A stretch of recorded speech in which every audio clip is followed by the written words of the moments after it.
Yeah, good afternoon. Let us start the session.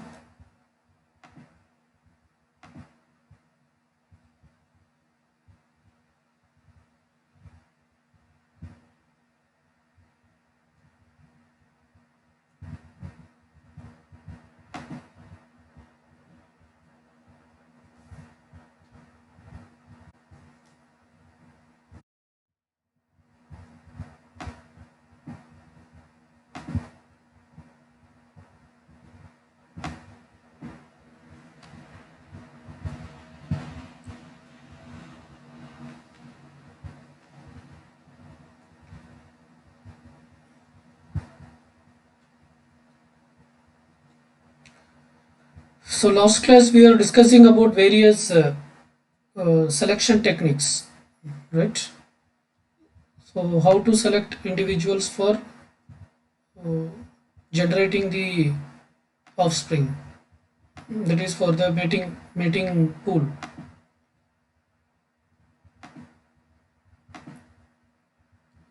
So, we have discussed. So, what are the various selection techniques we have discussed? Could someone recall? What are the various selection techniques we have discussed? So, yeah, rank based. So basically, we are totally these six selection techniques are available: canonical, roulette wheel, rank based, tournament, steady state, and Boltzmann. But we'll be discussing five techniques. We'll not be discussing Boltzmann selection. Other five techniques we'll be discussing. So in the last class, we have discussed canonical selection, roulette wheel selection, and rank based selection. So in today's lecture, we will continue with tournament selection and steady state selection. Okay. So basically, canonical selection and roulette wheel selection, it comes under proportionate based selection, and rank based is an ordinal based selection. Actually, rank based selection is a small improvement over roulette wheel selection. In the roulette wheel selection, the based on the fitness score, we give rank. Okay, the one with the less fitness score will be given first rank, and then based on the rank, the percentage of space that particular individual will be occupying in the roulette wheel will be decided.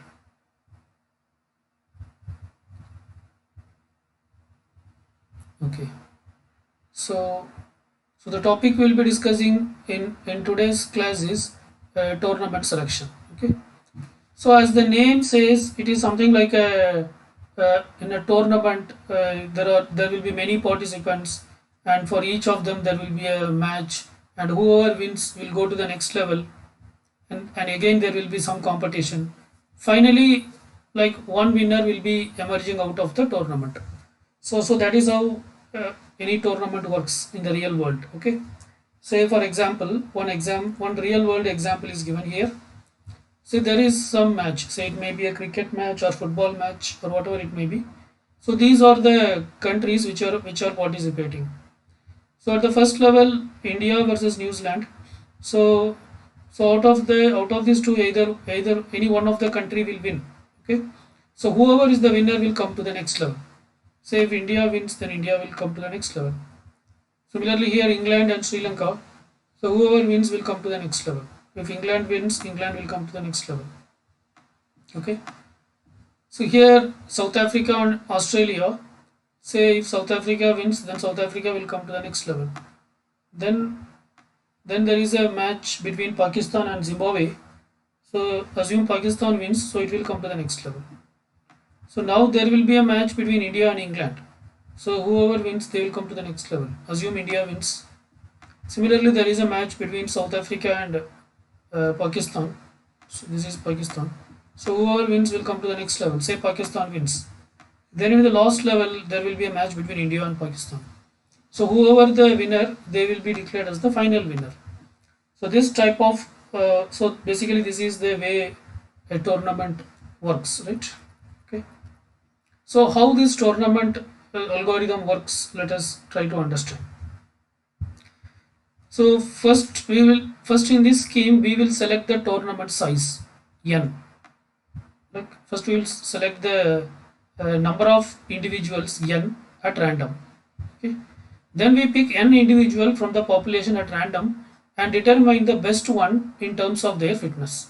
First we identify this n. What is the value of n? N can be either 2, 3 or 10 or whatever it may be.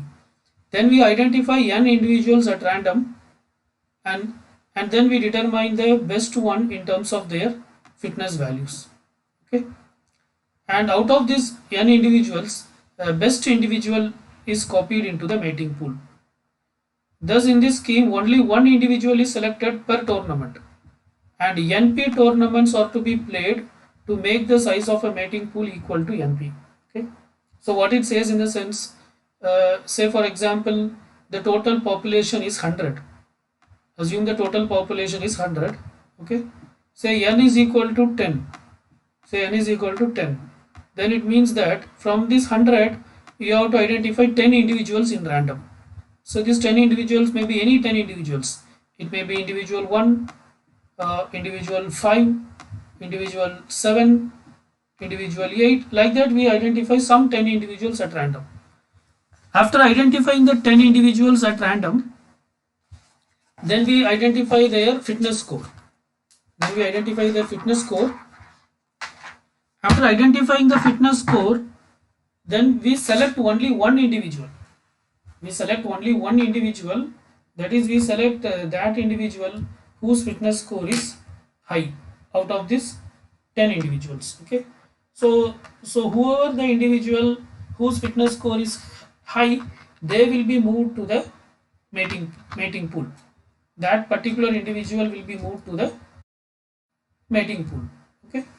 So that means that in one iteration only one individual will be moved to the mating pool. Okay. That is, in one iteration only one individual will be moved to the mating pool. So if you want to identify NP individuals, then you have to perform this operation for NP times. Okay. So if you want to identify, say if the mating pool size is to be 20, then NP is equal to 20. Then in this case, this operation you have to do for 20 times. Okay. So that's what this algorithm says. So why it is called as a tournament? In the sense, after identifying 10 individuals, say after identifying 10 individuals in each round, out of this 10 we identify the best one, and only that best one with the highest highest fitness score, only that individual will get into the mating pool. Okay. So because of that, it is called as a tournament selection scheme. Okay. So here there is a chance for a good individual to be copied into the mating pool more than once. So this technique found to be computationally more faster than Rowlett-Wheel and rank-based selection scheme. So I think you are understanding this. So there is a chance that an individual may be selected for more than once, because after identifying the best individual, we are not deleting that from the original population. Okay. Say for example, in the first round, the best individual is 7th individual is the best one. Then in the second round also, when I select 10 individual, then the 7 also may come there. And again, if there is no other individuals better than 7, then again 7 may come out. So there are chances that an individual may be copied more than once to the mating pool. So generally this technique is considered to be better than Rowlett-Wheel and rank-based selection scheme. Okay. So whatever we have discussed here theoretically, here it is given as an algorithm. That's it. So in a tournament selection scheme, the input, the actual population size is n, and the output should be the mating pool of size np, such that np should be less than or equal to n. So what we have to do, first select nu individuals at random. Out of nu individuals, choose the individual with the highest fitness value as the winner. Add the winner to the mating pool, which is initially empty. The mating pool will be initially empty. Add this individual to the mating pool. Repeat steps 1, 2, 3 for np times, because we want np individuals, and then stop. Okay. So if you want to say if you want to identify 12 individuals for mating pool, okay, then this algorithm should be repeated for how many times? Yeah, 12 times. It should be repeated for 12 times. Okay. So I want everybody to answer. You can, if you are not opening the mouth, you can also type in the chat. Okay. So here is an example for tournament selection. So n is equal to 8. That is the population size is 8. N is the population size.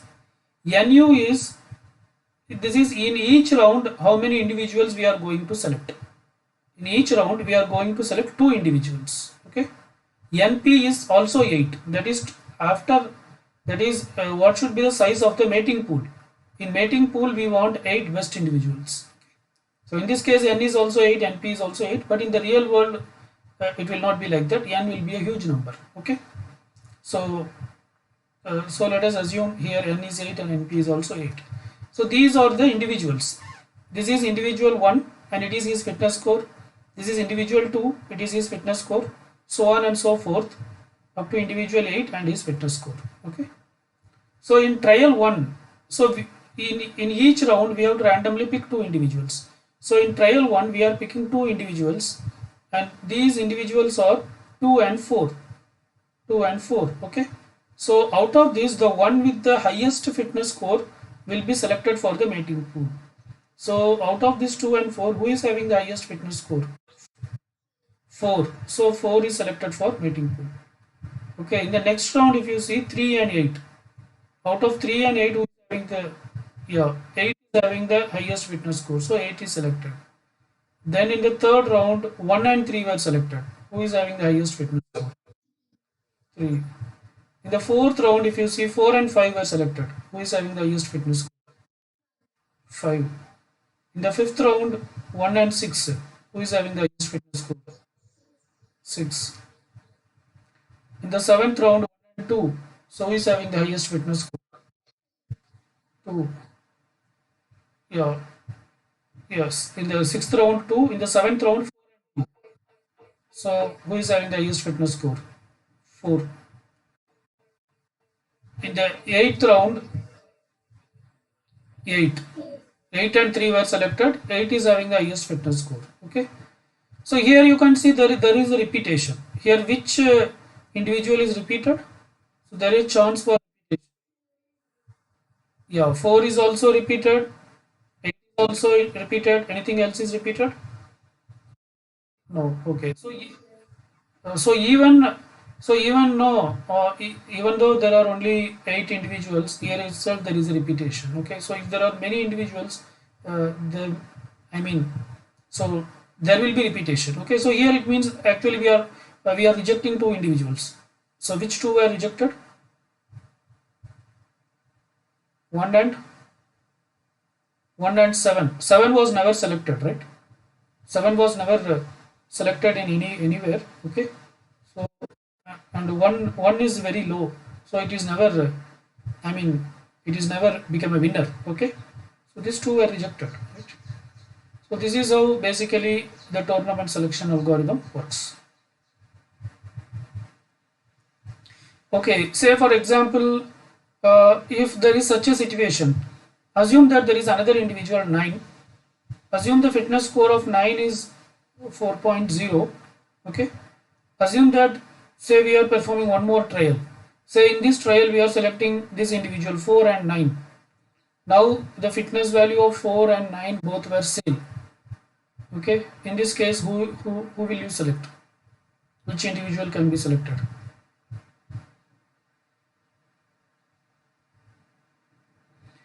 So this is something like a why 9? Any logic?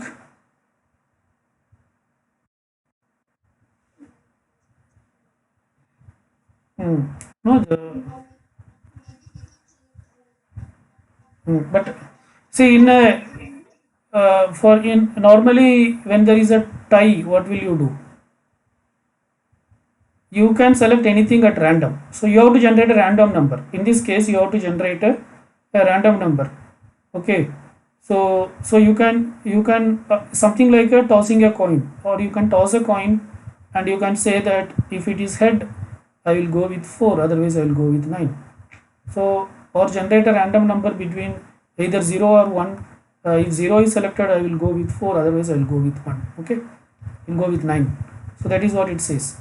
If the fitness value of two individuals are same, then there is a tie. So in that case, you can select anything at random. Some randomly you have to select. Okay, there is no generic rule. It is not that we will go with 9 or 4. You create a random number and then you decide which is to be selected.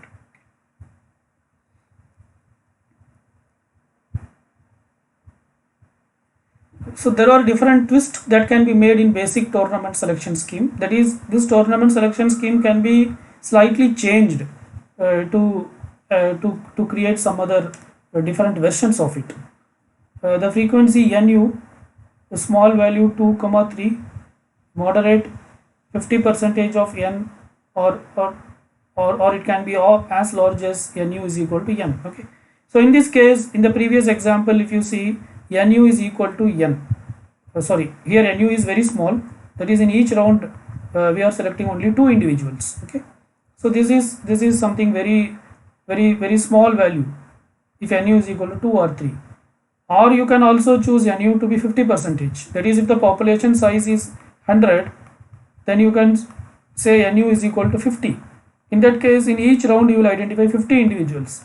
Then from the 50 individual, you have to select one individual as the winner in the each round, and that individual will be added to mating pool.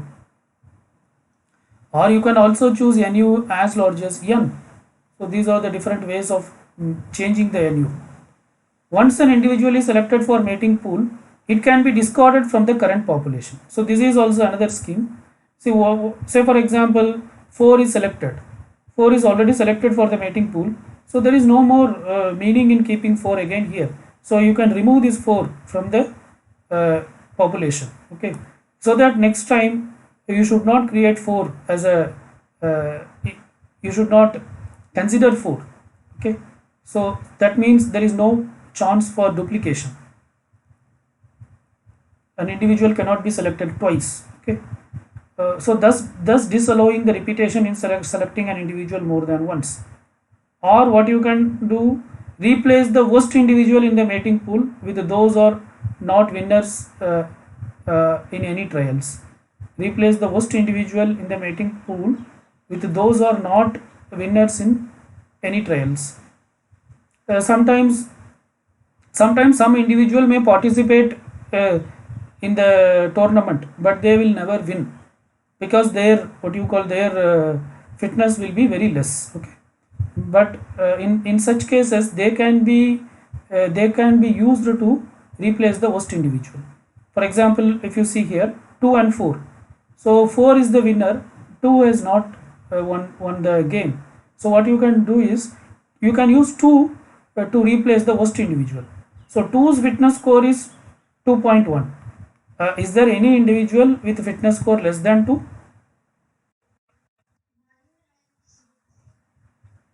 Yeah, 167. So their fitness score is less than 2. So from this, so the algorithm says identify the worst individual. So worst individual means the one with least fitness score. That is 1. So so 2 can be replacing this. That is basically removing 1. Okay. So these are the small variations we can do for tournament selection algorithm.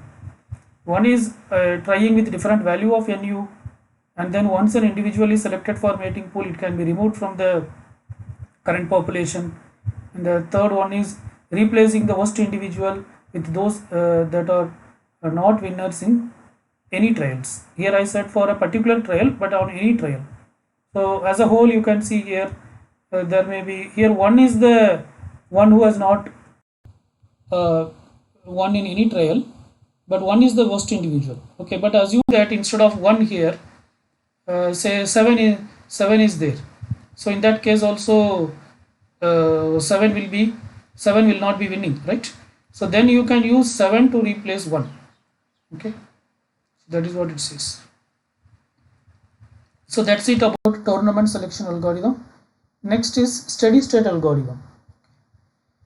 So steady state algorithm, we are not going to discuss anything very deep about steady state algorithm. Just we are going to understand at top level. NU individuals with highest fitness values are selected. Okay, after selecting, that is in each round we select any individual with highest fitness value. Then NU individuals with worst fitness values are removed, and NU individuals selected in the step 1 are added to the mating pool. Okay, so this completes the selection procedure for one iteration. Repeat the iteration until the mating pool of desired size is obtained. So basically the algorithm, how it works, that is we are not discussing that.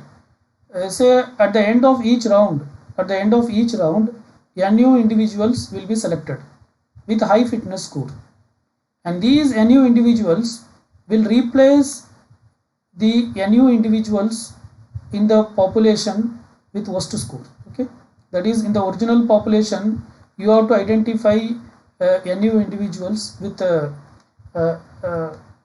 worst fitness score, and those NU individuals will be replaced by these NU individuals, and also these NU individuals will be added to the mating pool. They will be added also to the mating pool. So this is what this algorithm says, right? So that's it about steady state algorithm. We are not discussing much in detail. So these are the various selection strategies. Okay, canonical selection, roulette wheel selection, rank based selection, tournament selection, and steady state selection. Okay, so now let us discuss a brief survey on the various genetic algorithm selection strategies. So before that, there is one scheme we will be discussing which is called as elitisms.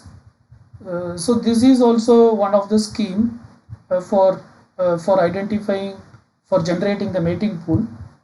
So this scheme, what it says in the sense, you apply any algorithm, that is you apply any selection procedure which we have discussed. It can be canonical or roulette wheel or whatever it may be. After applying the algorithm, the entire population, divide the entire population into different elite groups. The first elite group will be called as elite 1. The second elite group will be called as elite 2. The third elite group will be called as elite 3. Like that up to elite n. We form different elite groups. So the elite 1 contains the individuals with the best fitness score. Okay, so they are like top class. And the elite 2 contains the individuals with the next best fitness score, something like that. Okay, so assume that there are 100 individuals, then for all the 100 individuals you calculate the fitness score. Okay, say 1 to 10, the one with fitness score 1 to 10 will form elite 1, 11 to 20 will be elite 2, 21 to 30 will be elite 3, so on and so forth. 91 to 100 will be elite 10. Like that we form different elite groups. Then assume that your objective is to identify 20 individuals for the mating pool. Okay, then what we do in the sense, all the individuals from elite 1 will be directly moved to the mating pool. So that is, this 10 individuals will be directly moved to the mating pool. Okay, now for identifying the remaining 10 individuals, we apply any one of the selection techniques which we have discussed above on all these individuals. Okay, on all these elite groups. Is it clear? So what we do in the sense, first we divide the entire population into several elite groups, elite 1, elite 2, up to elite n. Elite 1 will contain the individuals with best fitness score, and they will be moved as such into the mating pool. Still, if the mating pool size is not satisfied, say if the mating pool size is NP, and whatever the content you have moved from elite 1 to the mating pool, if it is less than NP, okay, then the remaining individual should be selected. Okay, so in this case another 10 should be selected. So this 10 will be selected from the remaining elite groups based on any one of the selection techniques which we have discussed previously. It can be either roulette wheel selection or rank based selection or tournament selection. So that scheme is called as elitism.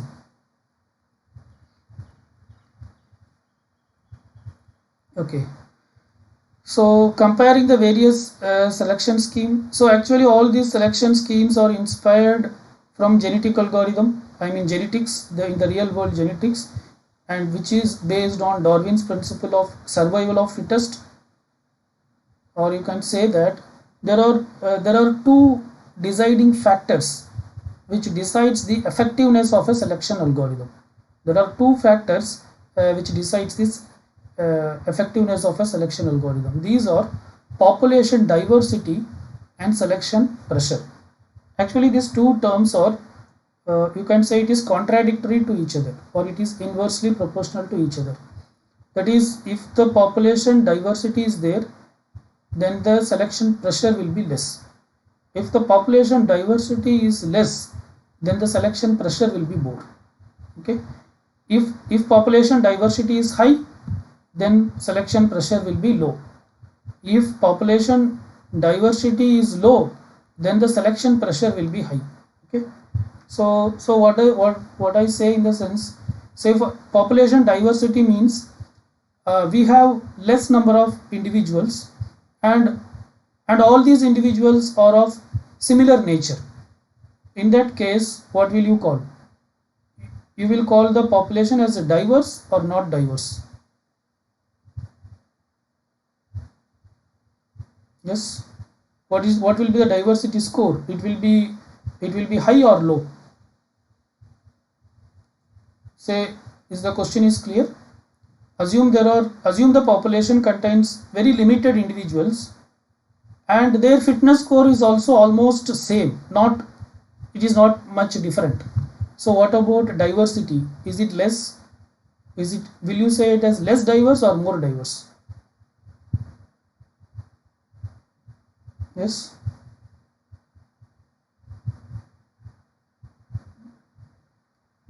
Am I clear with the question?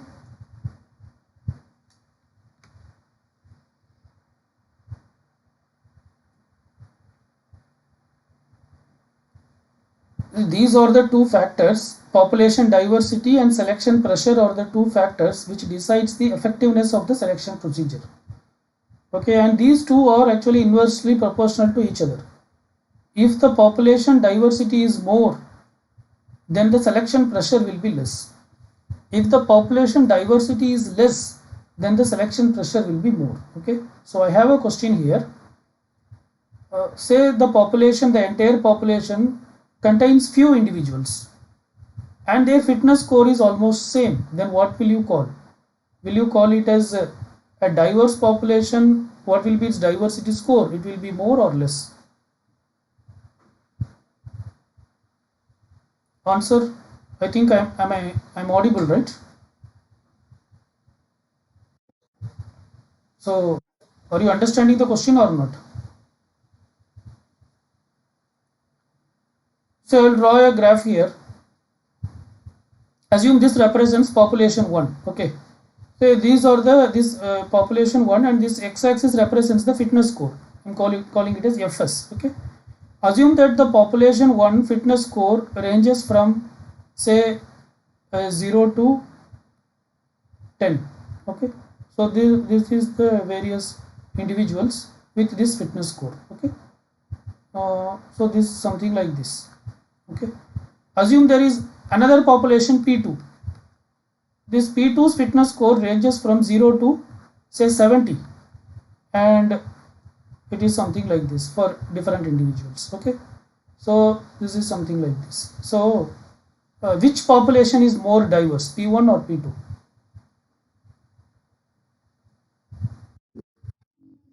P2 is more diverse. P1 is less diverse. Okay.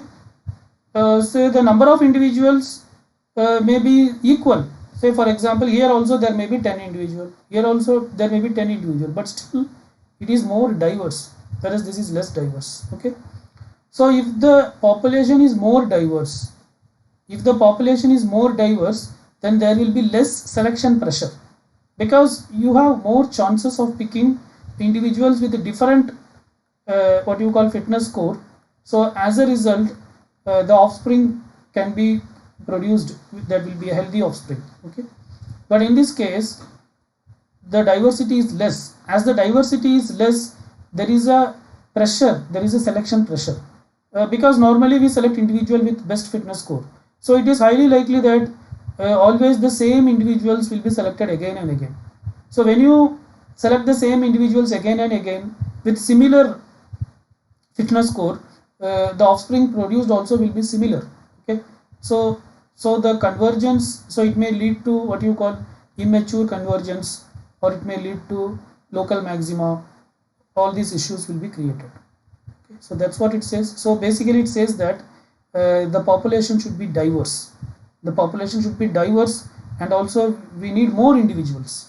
Then only it is highly likely that in the next round an offspring with a good what you call fitness score will be produced, and the problem also will converge properly, right? Okay, so more population diversity means more exploration. That is, if the population diversity is high, means more exploration. It means you can explore more. That is, you can work on different solutions. That is, you can that is the you can you the I mean the mating pool, the values for the mating pool can come from a big list. Okay, so there are much to explore. Higher selection pressure means less exploration. Higher selection pressure means less diversity, and you cannot explore much. So for example, if you see this, so if you see this full graph, it is actually a good diversity. So these are dots represents individuals. So, and this represents their fitness score. Okay, so these are different individuals with a different fitness score. Okay. So if you consider this full population, then actually it is a diverse population, so selection pressure is very less. But if you assume that you consider only this population, okay, so if you consider only this population, in this range, if you see, actually you cannot explore much. There is only very little exploration, and here actually the selection pressure is more. So whatever you select, for example, you will be selecting mainly from this group, and the offspring also will be similar to that. You cannot produce any better result than this. Right? So these are some observations about population diversity and selection pressure. So population diversity, this is similar to exploration. That is, the extent to which the population is diverse, to that extent you have chances for more exploration. The population diversity means that genes from the already discovered good individuals are exploited, while permitting the new area of search space continue to be explored. That is, you have more space to explore. So there is a chance that you can create better individuals, right? See, one thing you should understand, it is not that, say assume that individual 1 and individual 2. Assume that individual 1's fitness score is very high, okay, and individual 2's fitness score is also very high. It doesn't mean that there, if a mating is done between them, the offspring will have a very high fitness score. It is not ensured. Okay, so there are chances that individual 1 with high fitness score and individual 2 with either less fitness score or comparatively less fitness score will produce better offspring. Okay, so that is what it says. So here we have better chances for exploration. Okay. Selection pressure, on the other hand, selection pressure means that if the diversity is less, then this is similar to exploitation. Then it means that we have only little population, and also their what you call fitness score is similar. Then we are only exploiting them. That is, we are again and again doing something similar operation. It is defined as the degree to which better individuals are favored. That is, again and again the same individuals will be selected, because already you have only less individuals, and so in any round what will happen, always we tend to select, the algorithms tend to select the individual with the best fitness score. So always the same individuals will be again and again selected. So if selection pressure is high, then these things will happen. The search focuses on good individuals, right? Yeah, if pressure is high, what will happen? The same individual will be selected again and again. That is less diversity. it loses population diversity. High rate of convergence, it may converge quickly because you are selecting always good individuals. It may converge quickly, but it may result in premature convergence, or it may lead to suboptimal solution, that is nothing but local optima, right? For example, if you consider only this area, no, uh, only assume that the population is only this much, but for the whole problem this is the best solution is available here. But in our case we have not explored all these things, we are working only in this area. So the algorithm will converge quickly. The algorithm will say that this is the better result and I have found it, and it may converge quickly. But actually it is a local maximum, it is not the global maximum, right? So this is called as convergence, and this is also called as suboptimal result, and it is also called as premature convergence. It has converged, but it has converged with some solution, but you cannot say that this is the best solution. So that's what it says. If the selection pressure is high, these things are tend to happen. On the other hand, if the selection pressure is low, so that doesn't mean that selection pressure, if it is low, it has all the advantages. No, it also has some disadvantages. Like if the selection pressure is low, could you tell what could be the disadvantage if the selection pressure is low? If the selection pressure is low, means it is more diverse. Then what is the disadvantage in that?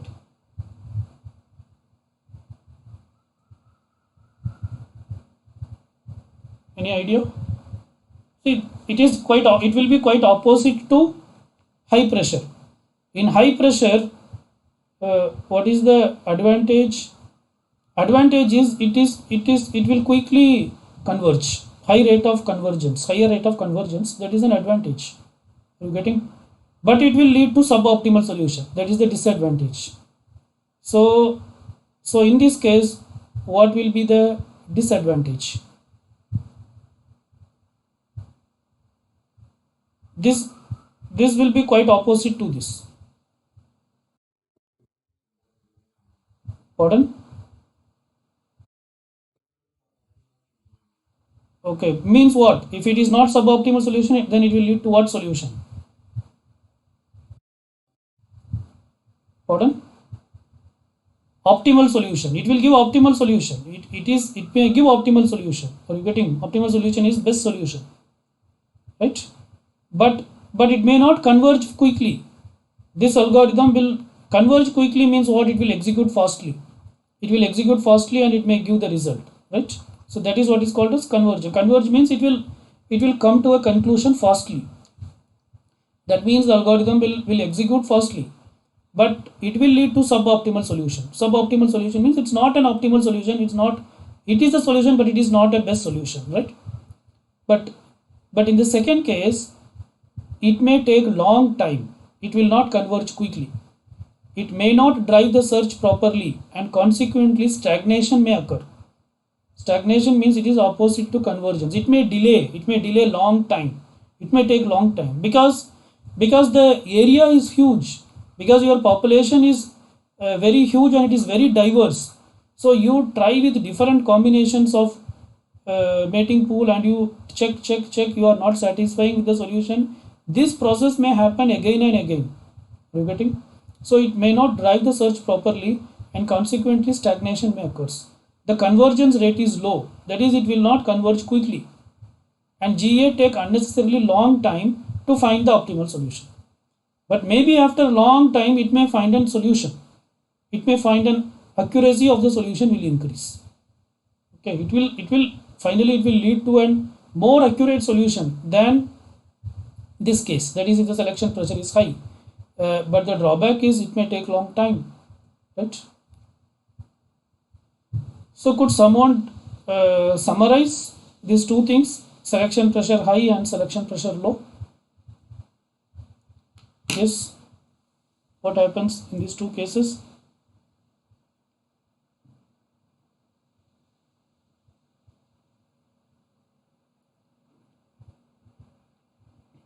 Selection pressure high, with respect to diversity, what will you say?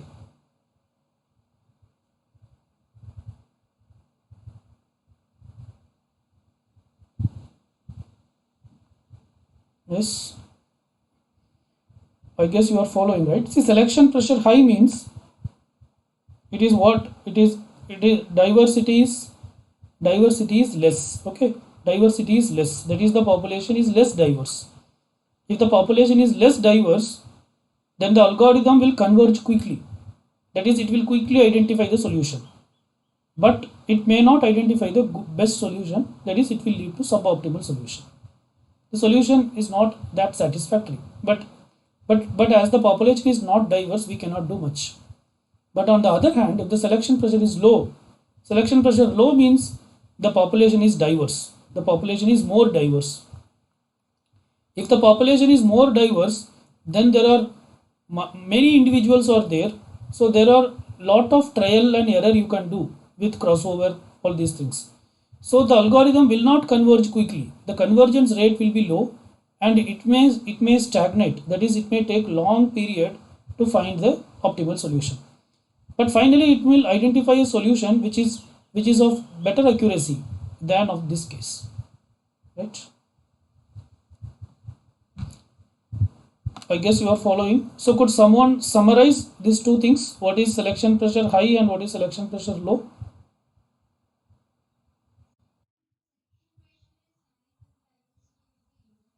Okay. Hmm. Okay, fine. Hmm. One more point. Okay. Yeah, Kila, one more point. Yeah, this is selection pressure high means diversity is low. That is fine. Okay. So the algorithm will converge quickly, and also it will lead to what type of solution? So that is it may not give more accurate solution. Okay. Okay. And the other hand, if selection pressure is low, then what does it mean? Diversity is high. Okay. Hmm. Leads to optimal solution, but that is the advantage, but what's the disadvantage?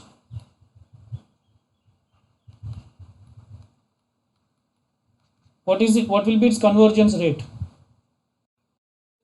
Low, that is it will take long time, it may stagnate, this point is important. Okay, so these are some of the observations, okay, with respect to any selection technique. So depending on the selection algorithm you are choosing now, based on that you can identify whether its selection pressure will be high or it will be low, in the sense that whether the population will be diverse or not, all these things.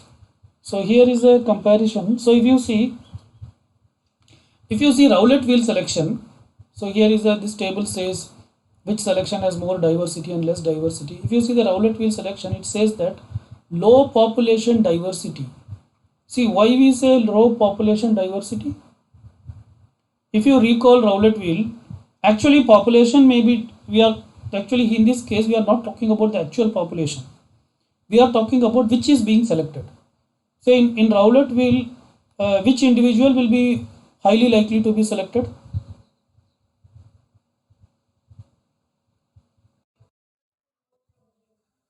More probability means which is occupying high more area in the Rowlett wheel, right? So if there is a Rowlett wheel like this, this is P1, P2, P3, P4, and P5, then who will be selected most probably? P1. Okay, or you can say that P1, P2, P3, any of these three will be selected more frequently. Others will not be selected at all. So what will happen? This is actually less diverse. It is less diverse because most of the time these guys will be selected. These individuals will be selected. Others will be ignored. So this is less diverse. Low population diversity. If it is of less diverse, then it is of high pressure. Okay. If it is low diverse, then it may lead to premature convergence and less accuracy in solution. Okay, right? So, so here the search pressure increases, right?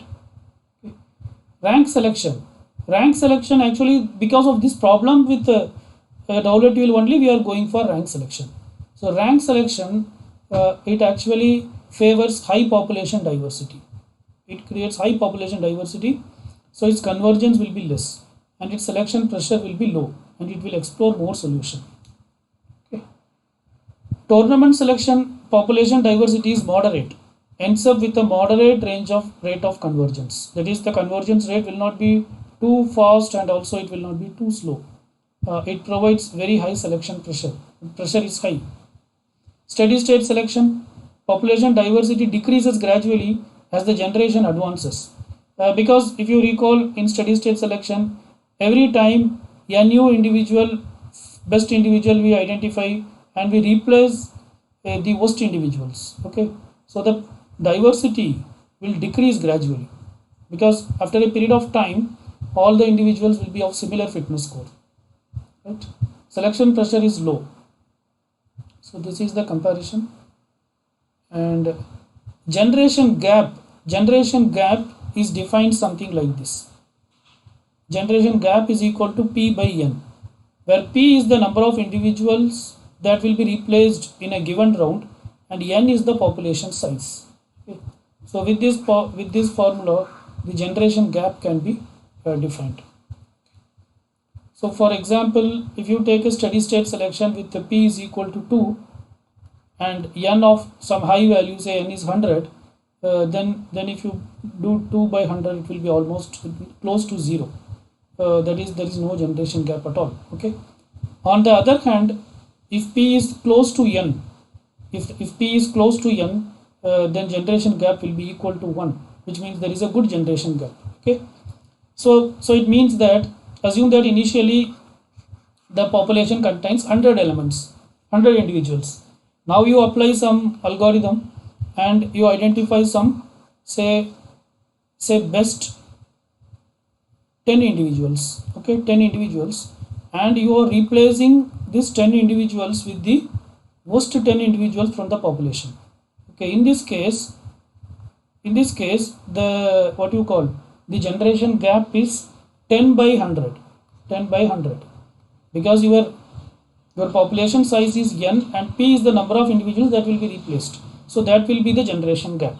So the generation gap is very low. Okay, but assume that the algorithm also produces 100 best individuals. Okay, now what will you do? You are replacing all the 100 individuals with these 100 individuals. Okay, now it will be 100 by 100. That is, it has a very high generation gap. Okay, so basically you understand that generation gap is calculated with this formula, P by N, where P is the number of individuals that will be replaced and N is the population size. So that's it. We'll stop here. So that's it about this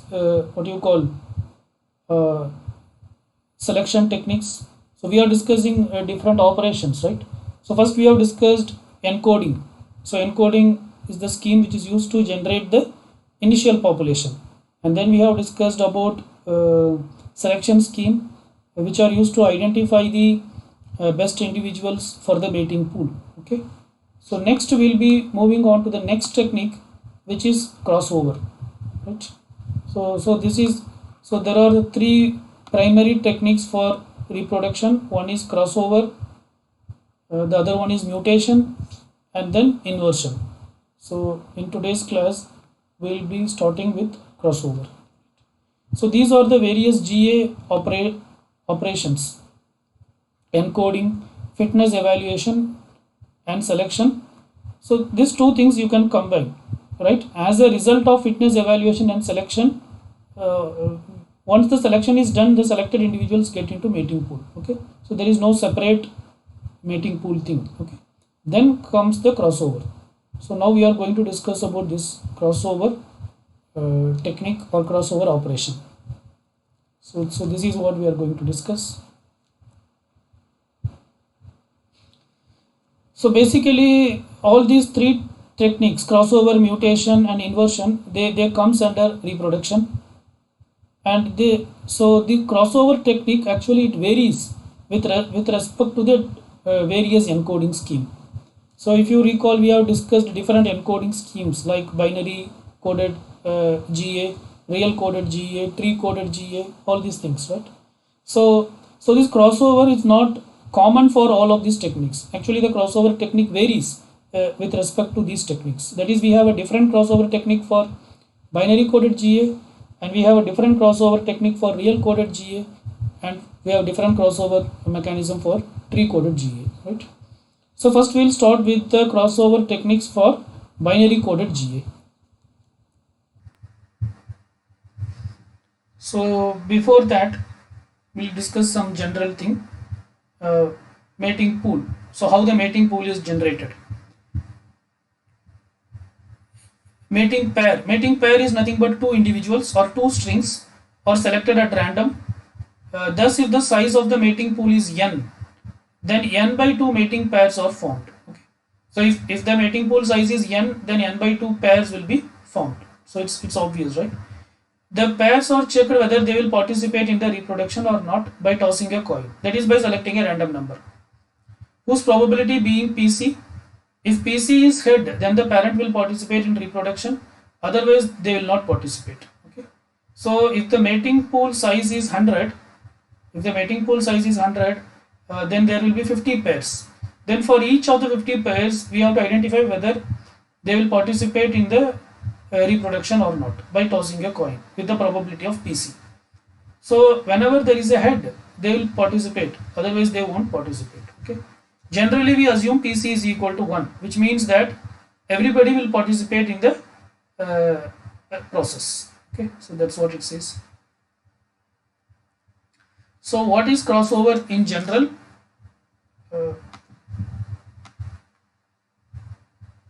Once the mating pool of mating pair are selected, they undergo through crossover. Okay, so from mating pool we form mating pair.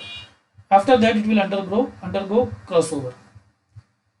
So in crossover, basically what we do, there is an exchange of properties between two parents, and as a result of which two offsprings are produced. Okay, so this you have to understand. That is, with two parents, not one offspring, we will produce two offsprings. Okay, that is with parent 1 and parent 2. When they perform crossover, the resultant will be two offspring. Okay, it's not one offspring. So there will be offspring 1 and also offspring 2.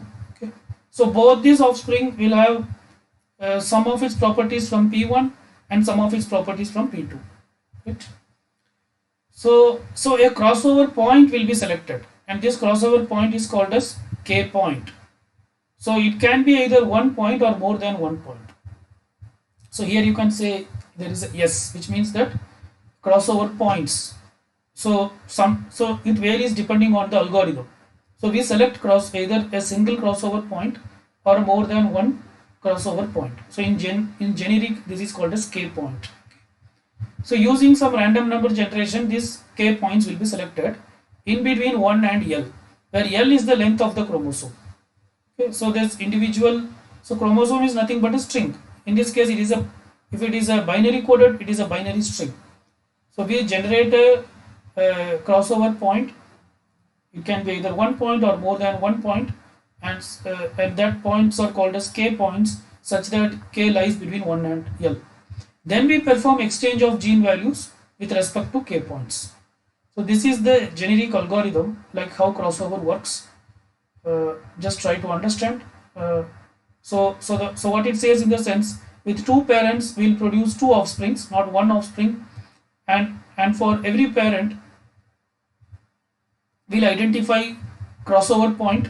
It can be either 1 point or more than 1 point, and this crossover point is called as K points, which lie between 1 and L. And then we perform some exchange of the gene values to produce the offspring. Right? So this is the generic form how the algorithm works. So let us discuss the different crossover techniques which are available for binary coded GA. So these are the various crossover techniques that are available for binary coded GA. There are 8 techniques out there. So we'll be discussing all these techniques, but all these are very simple techniques. You should just understand it. The first is called a single point crossover. There will be only one K point. That is, K is equal to 1. Here the value of K will be 1, right? Not K equal to 1. Number of K's will be only 1. Okay. And 2-point crossover, multi-point crossover, which is also called as n-point crossover, uniform crossover, half uniform crossover, shuffle crossover, matrix crossover, and 3-parent crossover. So these are the various crossover schemes we are going to discuss. Okay. So coming to single point crossover, so this is the algorithm. Before going to the algorithm, let us see the example and then we'll come to the algorithm. That would be much easier to understand. So, consider, say this is parent 1, this is parent 2. Parent 1 is represented through this chromosome or through this binary string, and parent 2 is represented through this chromosome or through this binary string. Okay, so this is the crossover point, that is k is equal to 2. So this is the crossover point. Okay, now how the offspring will be generated, in the sense offspring 1 will be generated something like this, that is the first part of offspring 1 will come from here, from the parent 1, and the second part will be the from parent 2. That is, the first part will be the left part of k of parent 1, the second part will be the right part of k of parent 2. This is how offspring 1 is created. Whereas offspring 2, the first part will come from the parent 2. Okay, that is the from parent 2. In parent 2, whatever which is available in the left of k, that will be the first part of offspring 2, and the second part will be coming from the right part of the parent 1, that is which lies in the right part of k of parent 1, right? So that's it. This is how we perform single point crossover. Okay, now let us see the algorithm, what it does. Here we select the k point which is lying between 1 and L. A single crossover point k on both parents are selected, right? All data beyond that point in either string is swapped between two parents. The resultant strings are the chromosomes of the offsprings, right? So this is how the single point crossover works. So this is with k is equal to 2. Assume that assume that k is equal to 4. So if k is 4 means crossover point will come here. Okay. Then what will be offspring 1? Yes. If k is 1, then what will be, if k is 4, then what will be offspring 1?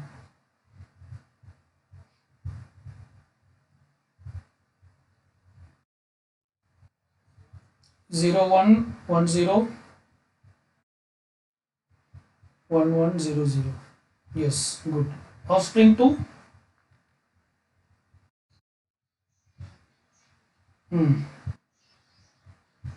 Yeah, okay. So like that. So like that it will be selected.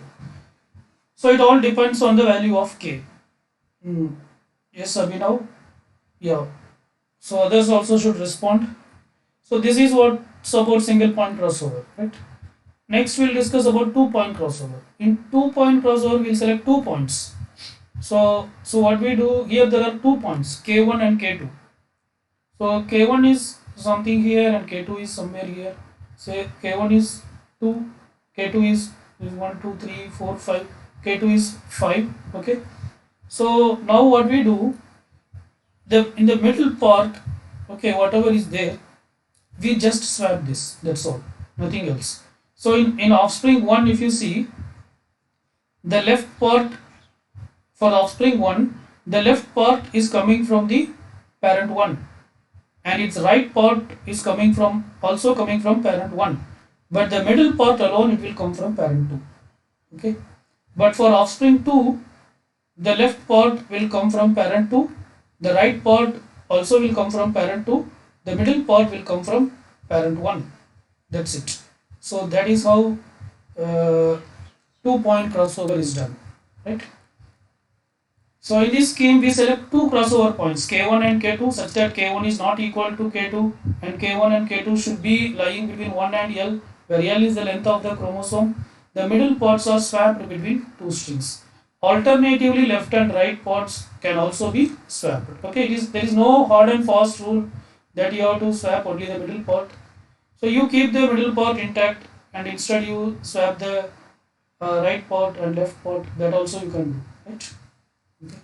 So, so this is how a two-point crossover works, right?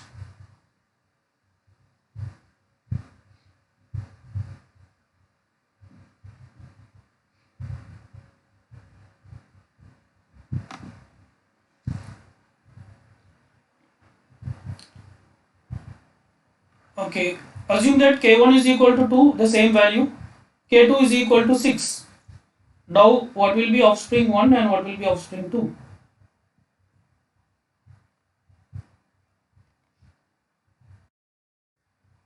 6 it comes here, right? Yeah, 0, 1, 1, 0. Hmm. Hmm. Yeah. This alone will come from this second parent, right? Offspring 2, 1, 0, 0. Hmm. 0, 0, right? Hmm. Yeah.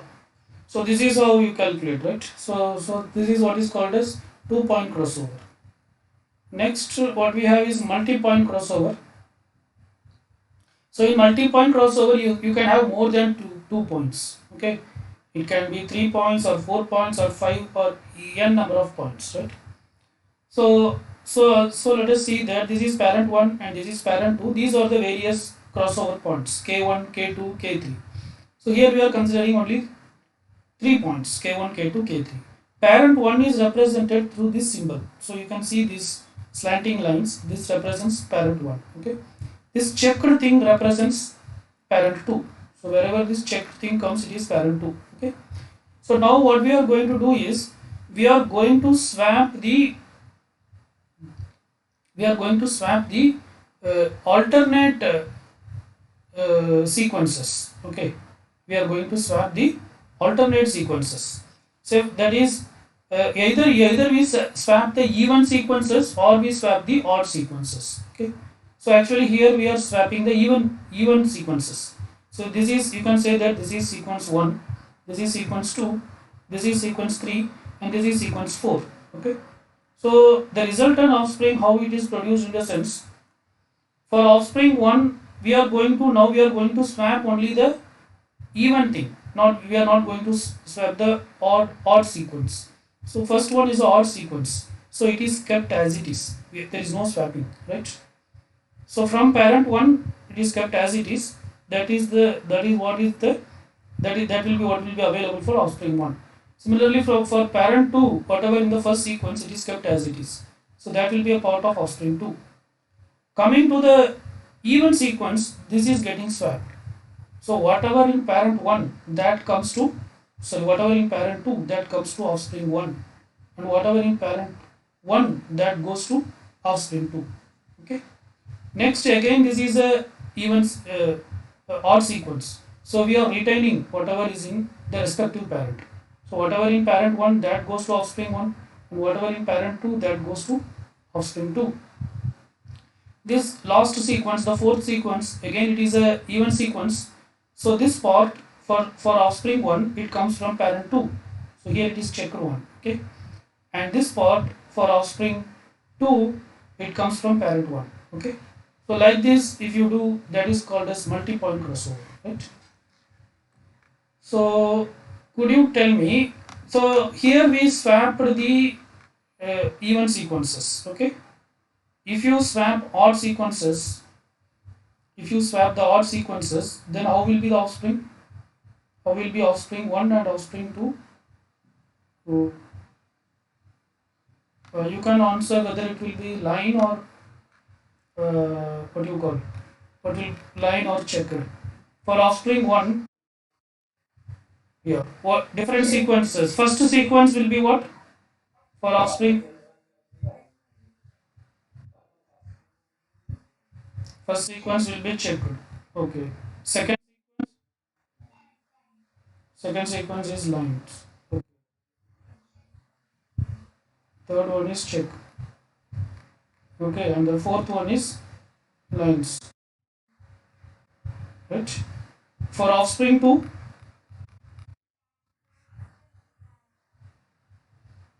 first will be you have to swap, right? First will be line, Hmm.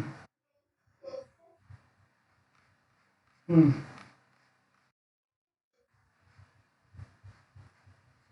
Yes. Okay. So like this it works. So you can also keep some numbers and you can work out. Right. It's the same thing.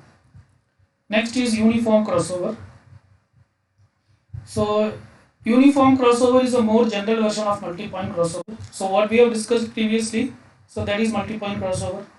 So uniform crossover is a very generic version of multi-point crossover with some slight changes. What we do here in the sense, at each bit position of the parent string, we toss a coin. That is, we take, we choose something at random. Okay, which we toss a coin with a probability of PS to determine whether there will be a swap of the bits or not.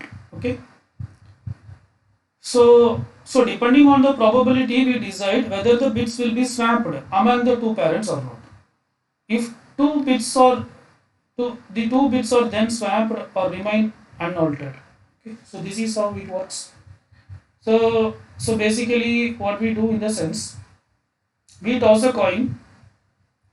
See this is parent one, this is parent two. So generally, whatever in parent one will come to offspring one, and whatever in parent two will goes to offspring two. Okay, but every time before making this choice, we toss a coin. Okay, while tossing the coin, if the result is zero, so instead of head and tail, we are calling 0 and 1. Okay, so if the result is 0, then we swap. Otherwise, we don't swap. Right? That is, if the result is 1, then parent 1 will straight away go to offspring 1, parent 2 will straight away go to offspring 2. If the result is 0, then the value of parent 2 will go to offspring 1 and the value of parent 1 will go to offspring 2. Right? So that's what we are going to do here. So this is the binary string for parent 1, this is the binary string for parent 2, and this is the result of the coin toss. This is the result of the coin toss. So for the first, what do you call? For the first bit, it is 1, which means that we are not going to swap. So whatever in parent 1, it goes to offspring 1. Whatever in parent 2, it goes to offspring 2. In the second case, here if you see, it is 0. It means you have to swap. Okay, actually here both are 1. So it doesn't matter whether you swap or not, but still we are swapping. You can understand with this number. So in offspring 1, you got a green one, which is from parent 2. And in offspring 2, you got a red one, which is from parent 1. Okay. And in the third case also it is 0. So you have to swap. So 1 comes to offspring 1 and 0 goes to offspring 2. Here it is 1, so no swap, just move parent to offspring. Here it is 1, no swap, 1, no swap, 0, swap. So this 1 will go to offspring 1 and this 0 will go to offspring 2. This no swap. So in this case you should swap. So 1 will go to offspring 1 and 0 will go to offspring 2. Here also we should swap, but both are zeros. The green 0 will go to offspring 1 and red 0 will go to offspring 2. Here there is no swap. Okay. So this is how this technique works. Right? I guess you are following. Okay. So let me change these numbers, this coin toss number, and you tell me the result. Say this is 0. Let me add more zeros here. So this is also 0. So this is uh,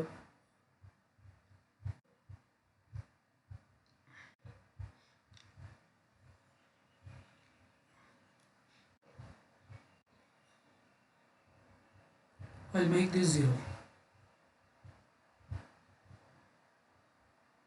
I'll make this 1. Okay. Now you tell me what will be for offspring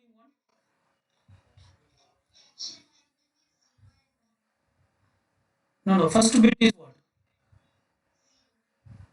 0. Okay. Second bit. So let me write here 0. Because this is 0, so it should be coming from parent 2, right? This will be what? 1. This will be 1. This will be, this will be, this will be, this will be, that is coming from parent 2. This will be coming from parent 1. This is, yeah, this is, this is, this is, yeah, okay. So this is offspring 1. What will be offspring 2?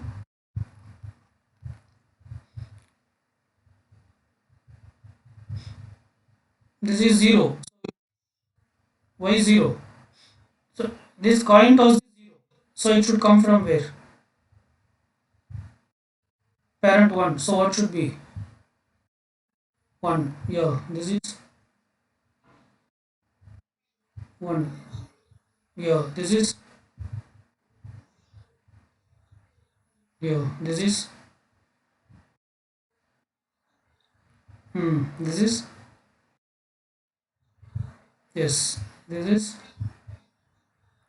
yeah, this is,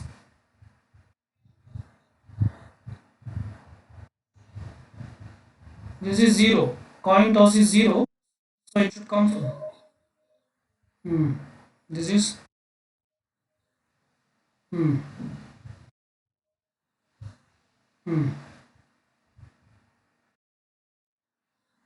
hmm, hmm. Yeah. So like this it works. So this technique is called as uniform crossover. Okay. So basically for every bit position of the parent we perform a coin tossing. Okay. So based on the result of the coin toss, okay, based on some probability. So if the coin toss results in 0, then then both the parents will be swapped to create the offspring. Otherwise, whatever in parent 1 will go for offspring 1 and whatever in parent 2 will go for offspring 2. Right? So next is uniform crossover with crossover mask. So this is also one form of uniform crossover, but it is a variation of uniform crossover which is called as uniform crossover with crossover mask. So let us understand this with an example before going to the actual discussion. Okay.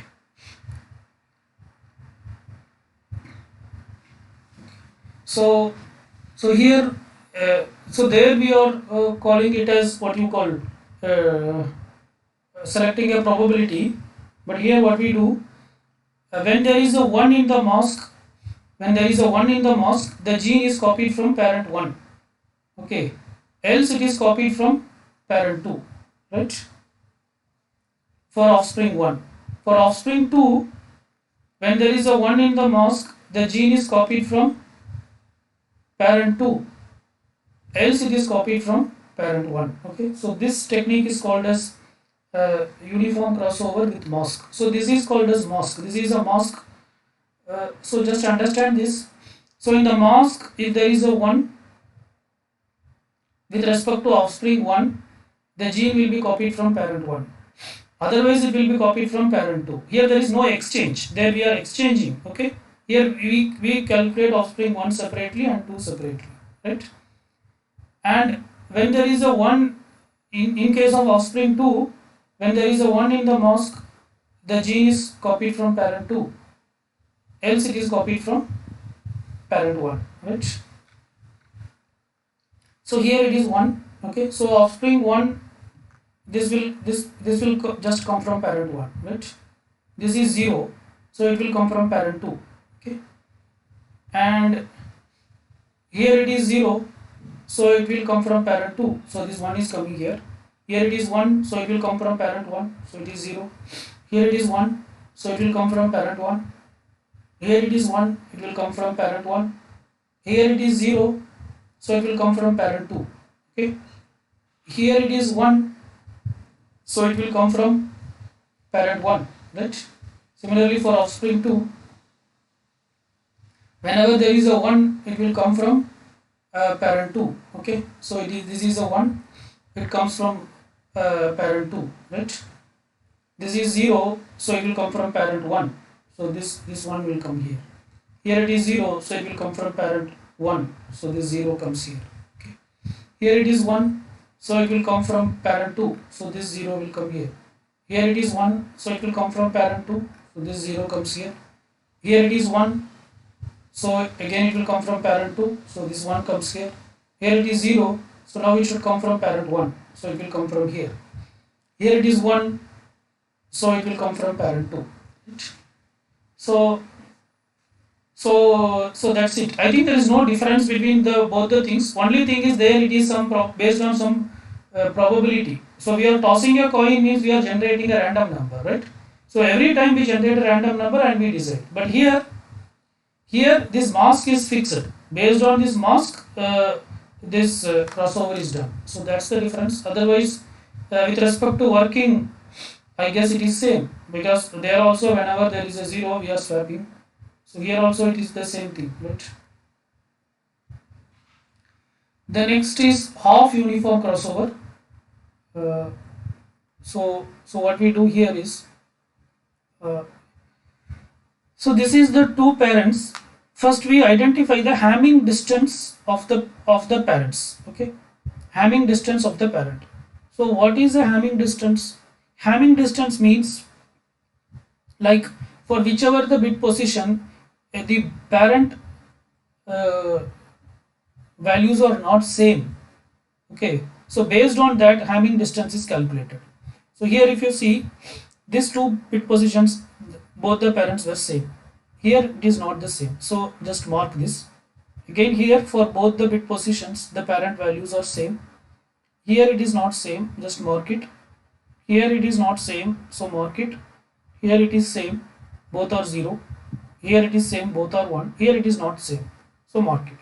So now you count at how many locations the parent bit positions were not same. So there are 4 locations, 1, 2, 3 and 4. So the Hamming distance between these two parents is 4. Okay, so this is how the Hamming distance is calculated, right? So the Hamming distance between these two positions is 4. Okay, right? Now what we do, wherever the Hamming distance is what you call, wherever the bit positions are not same, for that locations alone we will toss a coin. We will toss a coin and we decide whether swapping should be done or not. For the remaining positions, the offspring will retain the value from the respective parent. That is, offspring 1 will retain the value from parent 1 and offspring 2 will retain the value from parent 2. So if you take offspring 1, for these positions, based on the coin toss, we will decide like from which parent the value should come. Okay.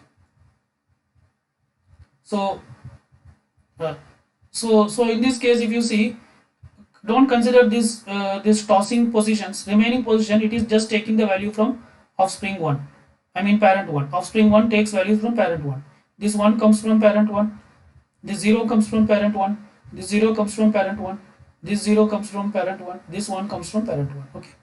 Now for the remaining positions, we have to do a toss and we have to decide. Yes, this also. This. Sorry. So all those black points are coming from the parent directly. Okay. So this 1 is coming from the parent 1. This 0 is coming from parent 1. Okay. This 0 is coming from parent 1. This 1 is coming from the parent 1. For the remaining positions, based on a coin toss, we will decide from where the offspring should get the particular bit from. Okay. So here what we do is, if the toss is 1, then swap, otherwise don't swap.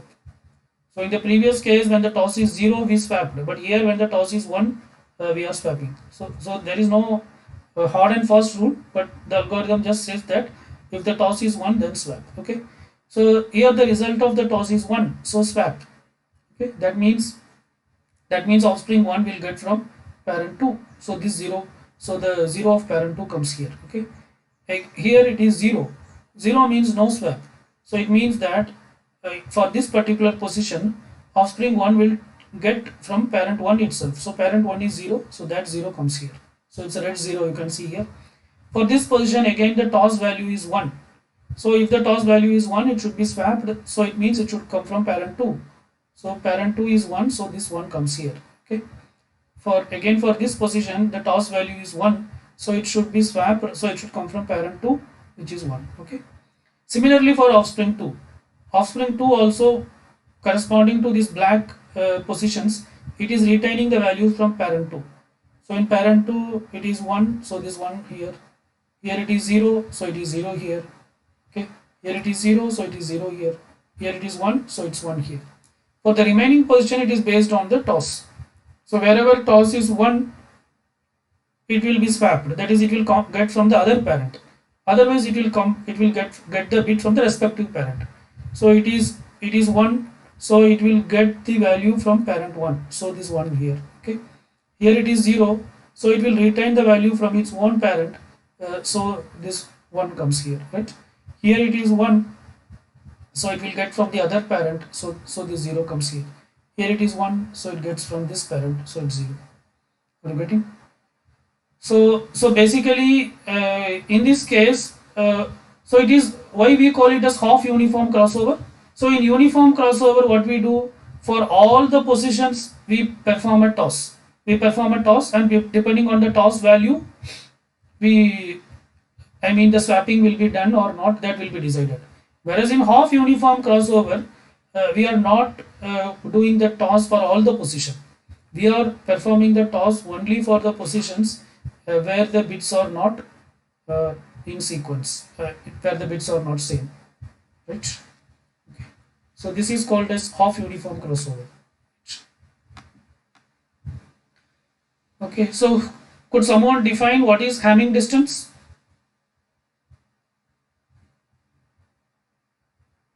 What is Hamming distance? Hmm. Hmm. That is, you have to identify how many locations the bits of the parents were not matching. You have to count all those things. That is nothing but the Hamming distance. Okay. So let me say there is a parent 1. So parent 1 is given like this 0 0 1 0 1 0 1 1. So parent 2 is 1 0 1 1 0 1 0 0. What is the Hamming distance for this? Oh, why? So this is not matching. This is matching. This is not matching. This is not matching. This is not matching. This is not matching. This is not matching. 1 2 3 4 5 6. Yes, good. So its Hamming distance is 6. Okay, fine. So here, what will be the toss should be done at which locations?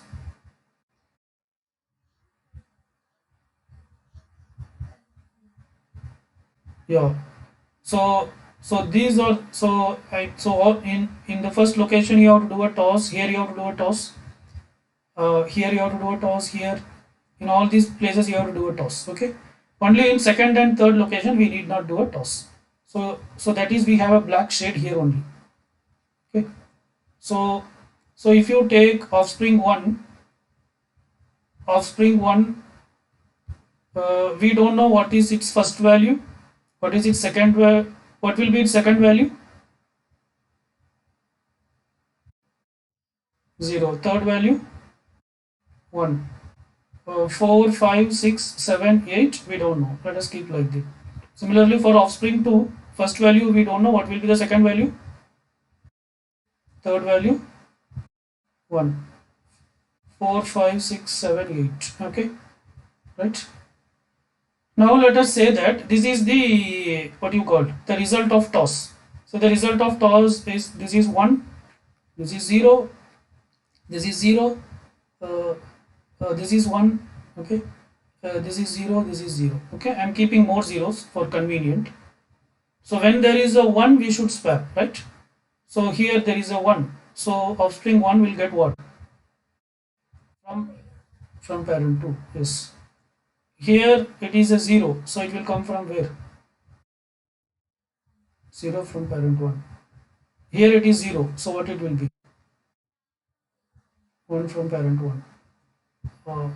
Here it is 1. So what it will be? 1 from parent 2. Here this is 0. So what it will be? Yes. Again here it is 0. So yes. Similarly for offspring 2, this is 1. So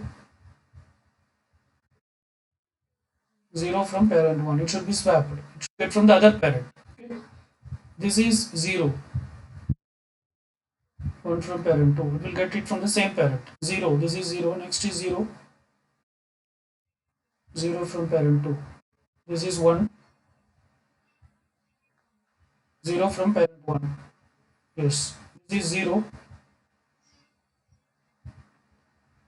0 from parent 2. Yeah. This is 0. Yes. Good. So this is how the offspring is created. Okay. So why it is called as half uniform means here we are not doing tossing for every location. We are only doing tossing for the location where the bit positions of the parent do not matches. Okay. So next is shuffle crossover. So in shuffle crossover, what we do, uh, actually it is similar to what you call single point crossover. We identify one single point. Okay. After that, after identifying a single point, we perform some shuffling in each of this what you call in each of this schema. This is called a schema. So after identifying the crossover point, there are different schema. So you can say that this is schema 1, this is schema 2, or this is schema 3, or this is schema 4. Like that, 4 schemas are there. In all these schemas, we perform some swapping or some shuffling. After doing the shuffling, you perform the regular crossover that we normally do in a single point crossover. So that is what is called as shuffle crossover. So here this is the crossover point 1, 2, 3, 4, 5, 6. That is crossover point k is equal to 6. Now the algorithm, there is no specific way for this shuffling. That is you can decide like what you want to shuffle. So here we want to shuffle these things. So that is from parent 1, in parent 1, first bit will be shuffled with third bit, that is it will be swapped, and second bit will be swapped with fifth bit. Okay. Similarly, so you cannot shuffle from one schema to another schema. Within schema you can shuffle. Okay. That is you cannot shuffle this 0 with this one. That you cannot do. Within this schema we can shuffle. Similarly, 1, 2, 3, 4, 5, 6, 7th bit is shuffled with 8 bit. Okay. Similarly, in parent 2, first bit is shuffled with second bit, and similarly here 2, 3, 4, 5, 6th bit is shuffled with 7th bit. So this is the thing after shuffling, after shuffling, but before crossover. Okay, so you can see this 1 and 0 were shuffled. So 0 comes here, this one comes here, and this 1 and 0 were shuffled. This 0 comes here, this one goes here. So this 1 and 0 were shuffled. This 0 comes here, this one comes here. This is for this 1 and 0, and this is for this 0 and 1. Right. Now you perform the regular crossover. So in regular crossover, how we create offspring 1? It will get from the left part of the parent 1 and then right part of the parent 2, so on and so forth. So this is the resultant offspring, right? So this is what is called as shuffle crossover.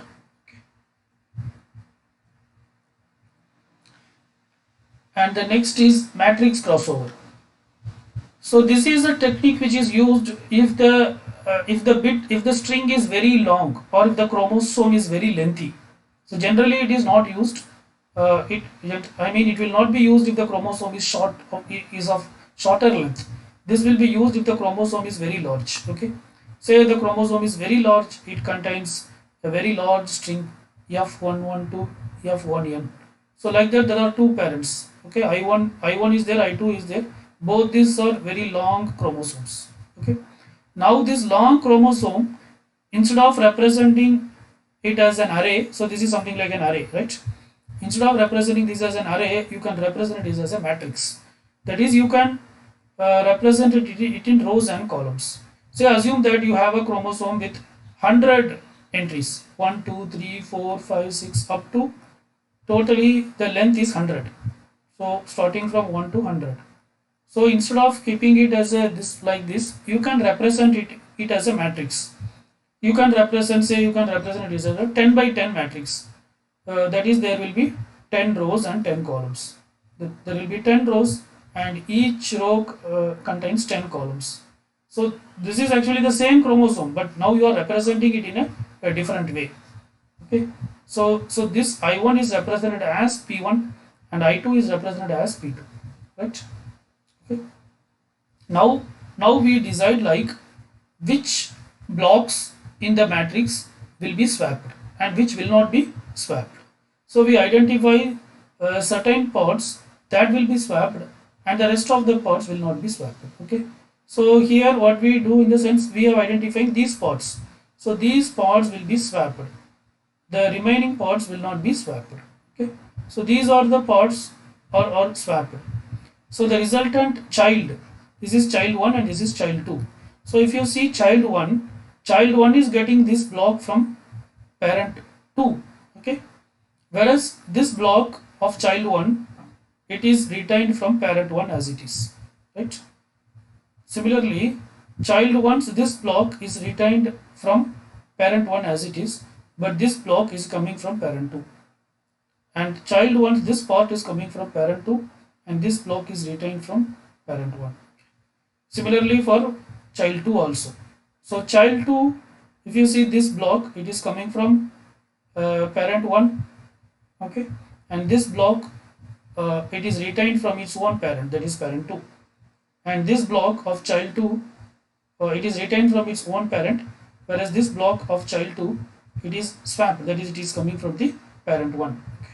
Similarly, this block of child 2 or offspring 2 is coming from parent 1, whereas this block is retained from its own parent, right?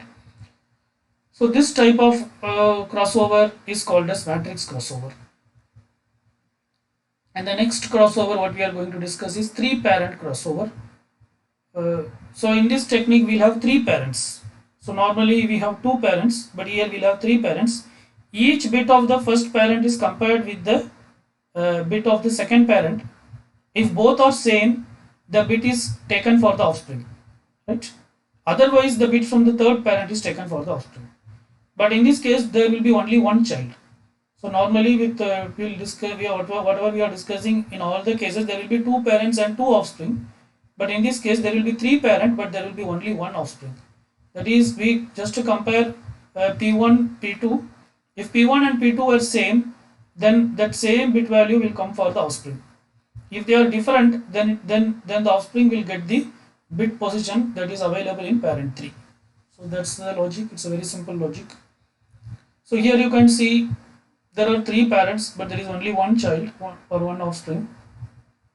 So here 1, 0. 1, 0, it's not matching. So the child will get the bit from the third parent. Okay. Both 1 and 1, it is same. So it will get from either from P1 or P2. Right. Here 0 and 1, it's not same. So the child will get from P3, that is parent 3. 1 and 0, it's not same. So the child will get the bit from the parent 3. 0 and 1 is not same. So the child will get from parent 3. 0, 0, it's same. So the child will get either from parent 1 or from parent 2.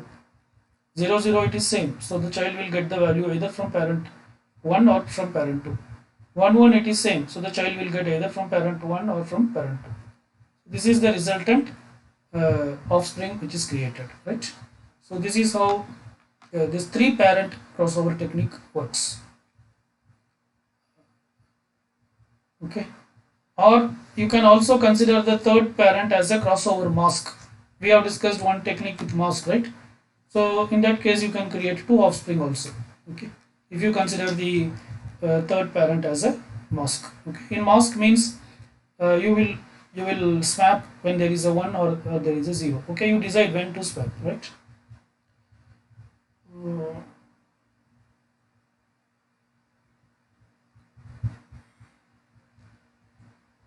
okay,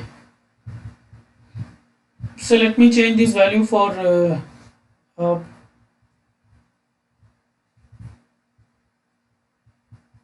value something. I'll make this 0.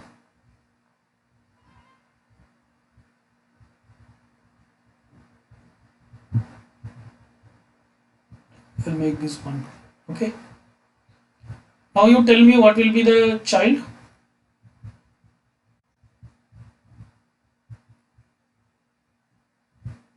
What will be 0, which is coming from P3. 1, 1, hmm, hmm, hmm,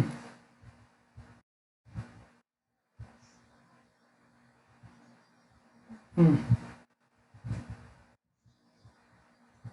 hmm. Yes, okay. So this is how we create the child. So here there is a both P1 and P2 have common values only for this location and for this location. So only for this location it is coming from either from P1 or P2. Remaining all locations it is taking from P3. Okay. So this technique is called as 3-parent crossover. So that's it about various crossover techniques. So here we have some comments on the binary crossover techniques. So non-uniform variation. It cannot combine all possible schemes. Okay, so based on the what you call crossover point, we are doing crossover. So all possible schemes cannot be all possible combinations cannot be made. For example, it cannot in general combine instances of uh, all combinations of one and like this. Okay, so similarly, positional BIOS. The scheme that can be created or destroyed by a crossover depends strongly on the location of the bits in the chromosome, right? So basically, based on the crossover point, the offspring is created, right? So if the crossover point is 2, then the offspring will be of one type. Otherwise, it will be of another type. Endpoint BIOS. It is also observed that single point crossover trees treat some locations preferentially. That is, the segments exchanged between the two parents always contains the endpoints of the string. So that is obvious because there is only one point. So some endpoint will become the form of one of the child, right? So these are some of the comments or some of the what you call some drawbacks of binary crossover schemes. And then there is a problem with this scheme which is called as Hamming-Cliff problem. This Hamming-Cliff problem, what it states in the sense, sometimes you may change many bit positions in the chromosome, but the result will not. There may not be much change in the result. Okay, the result change will be very little. Sometimes you may change only one bit position, but the change in the result will be very much phenomenal. So this problem is called as Hamming-Cliff problem. A one bit change can make a large jump. Okay, a big jump. A multi-bit can make a small jump. It may happen. Here is an example given. For example, say assume this is one binary string or a chromosome 1000. Now assume that we are not doing any logically, we are not changing anything, right? We are randomly doing something. So assume that this is the change done. So actually you are changing every bit. This first bit you have made to 0, second bit you have made to 1. All things were changed. That is, all zeros were converted to 1, all ones were converted to zeros. So there is if you compare these two strings, there is a lot of change. But if you check actually its value, the value, there is no much change at all. This is nothing but 8. Its decimal equivalent is 8. Its decimal equivalent is 7. It's very close. Are you getting? But if you see this, but these two things, this string is all zeros. Here we just made only one change. In the first position we added a 1. Now this is 0, this is 8. So there is a big change. So what it says in the sense, sometimes a small change will create a big difference. Sometimes a lot of change also will make a small difference. So these are some of the drawbacks or issues which are identified with this scheme, right? Okay. To reduce the positional bias and endpoint bias, two-point crossover or multi-point crossover have been evolved. So this positional bias, endpoint bias, all these are the drawbacks with single-point crossover techniques. So to overcome this drawback only, we are going for two-point or multi-point crossover. So if you use multi-point crossover and if you use many points, then obviously you can create child of different combinations. Okay. In contrast, UX and HUX distribute the patterns in parent chromosome, largely resulting too much deflections in offspring. So UX is what we discussed, UX, which is uh, one is half this thing, right? Half uniform crossover, that is based on tossing. We decide like the child will be created from which parent. So that is UX, and the other one is half UX, that is half uniform crossover. So here the drawback is they may create the child which is very much different from the parent. Okay, that it is totally deflected from the parent. Okay, so these are, whereas in case of what you call binary crossover binary crossover technique. I mean single point crossover technique. The drawback is the child is very much resemble to the parent, right? If you recall the single point crossover technique, there is only one point. So most part of the child will come from one of the parent, and other part will come from the another parent. Okay, so it is going to resemble, mostly it is going to resemble any one of the parent, right? So that is what the drawback with the single point crossover. So to overcome that drawback, only 2-point and multi-point were introduced. But the drawback with the UX and HUX is uh, that is uniform crossover and half uniform crossover is the offspring created may be very much different from the parents. Okay. To avoid the binary code related problem, gray coding can be used. So here we used binary code, no. So this is the binary code issue. That is, even you change many bits, the resultant change is very small. Here you are changing only one bit, the resultant change is huge.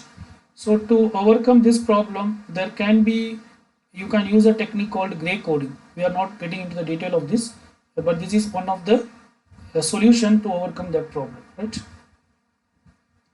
So in summary, binary coding is the simplest encoding, and its crossover techniques are fastest. So whatever the crossover techniques we have discussed, so far we have discussed the crossover techniques for binary coding scheme. So these crossover techniques are the fastest crossover techniques compared to the other crossover techniques that we are going to discuss. Okay, so they can actually work very fastly, right? So next we will be discussing crossover techniques in real coded GA. So basically there are different types of encoding, right? Binary coded encoding, real coded encoding, tree encoding. Okay. So now what we are going to discuss is various crossover techniques in real coded GA. So it's getting late. I'll give a brief introduction and we'll just stop here. So basically this real coded GA, we have three types of real coded GA. It can be further classified into three types. One is linear crossover, the other one is blend crossover, the other one is binary simulated crossover. So these are the three types of real coded GA: linear crossover, blend crossover, and binary simulated crossover. So linear crossover, if you take linear crossover, it is just given by this formula. So the child is created something like this. So here the parent will take a binary value. So parent 1 maybe it may take some binary value 31.2. Parent 2 will take some other binary value 6.4. Okay. So the child is created like this. Ci is equal to alpha I p1 plus beta I p2. Okay. Where I ranges from 1 to n, that is the number of children you want to create. Alpha I and beta I are some constants. So these constants we have to generate. Okay. So otherwise it is directly applying the constant on that formula. So for example, if P1 is equal to this and P2 is equal to this, and alpha 1 and alpha and beta 1 both are 0.5, okay, and if alpha 2 is 1.5 and beta 2 is minus 0.5 and alpha 3 is minus 0.5 and beta 3 is 1.5, then child 1 is nothing but what? Alpha 1 P1 plus alpha 2 P2. So it is nothing but 0.5 into P1 plus P2. This is the result. Child 2 is nothing but uh, 1.5 into P1 minus 0.5 into P2. That is beta 2 is minus 0.5. So this minus comes here. So this is the result. And this is child 3 minus 0.5 into P1 plus 1.5 into P2. Okay. So here one thing you can observe. What is, say this is the range. The range is between 10 to 25. P1 is 15.65. P2 is 18.83. When you select alpha 1 and alpha 2 to be same, when alpha 1 is equal to, alpha 1 and beta 1, or alpha and beta. If alpha is equal to beta, then the result will be lying in between P1 and P2. Here you can see, in the first case, alpha is equal to beta. So the result, the child is actually lying between P1 and P2, right? Okay. Whereas in the second case, beta 2 is very much lesser than alpha 2. Okay. Beta 2 is very much lesser than alpha 2. Okay. In that case, the child will be lying to the left side of P1, right? In the third case, alpha is very much lesser than beta. In the second case, beta is lesser than alpha. In the third case, alpha is very much lesser than beta. In that case, the child will be lying to the right of P2. Okay, so these are just some observations. So we'll just stop with this slide. The advantage of this technique is it is simple to calculate and also it is faster in computation. It can allow to generate a large set of offspring from two parent values. Okay. So here we created 3 offsprings. Like that you can create any number of offsprings. Only thing you have to try with different values of alpha and beta. So there is a wide range of results is possible. The disadvantage is, actually here the challenge is identifying the right alpha and beta. Okay, need to be decided. You have to identify the correct alpha and beta. It is difficult for the inexperienced user to decide the right values for alpha and beta. If alpha and beta are not chosen properly, the solution may stuck into local optima. So everything depends on choosing the correct value for alpha and beta. So if you identify the right value for alpha and beta, you will end up in global optimal solution. Otherwise, the solution may get stuck in local optimal solution. Okay. Fine. Let us stop here.